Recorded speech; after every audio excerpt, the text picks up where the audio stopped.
Na-recover ng isang roving guard ang 4 na sachet ng hinihinalang shabu sa Batangas City Grand Terminal. May exclusive report si Denise Abante.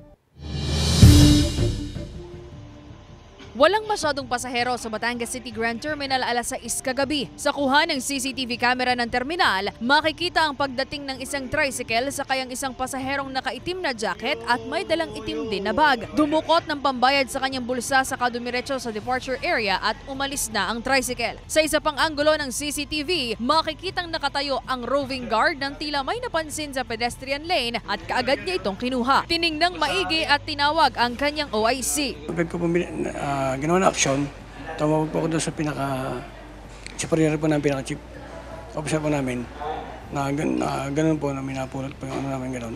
Agad po kami sa kanya ng advice o payo na kung ano pong gagawin ko. Sa sobrang lakas po ng ulan, wala pong punta ko dito. Pinaka-safety ko doon sa admin area po namin, sa duty namin, nakita naman po ng CCTV.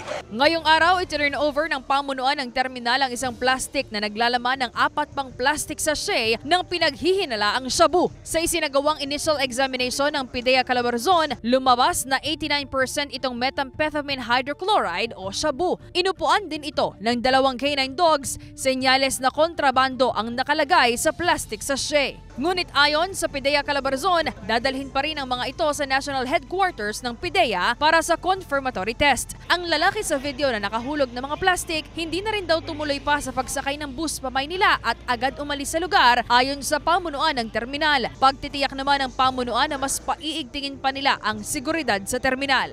Panatilihin lang namin lagi na maging ligtas at pre-drug area ang Grand Terminal. Kaya lahat ng mga sumusubok, makakaasa po kayo na itatawag namin po agad at magbibigay ng impormasyon sa mga kinauukulan. Maging aware po tayo bawat isa at maging concern para sa bawat kapakanan ng bawat isa natin. Pwede po kayo mag-report sa ating mga security, kung sino man po mga empleyado at asahan niyo pong makakarating sa amin yan at kami naman po ang mag-aabot sa kinaukulan natin. Inaalam pa ng mga otoridad ang pagkakakilanlan ng lalaking nakalaglag ng naturang hinihinalang mga shabu.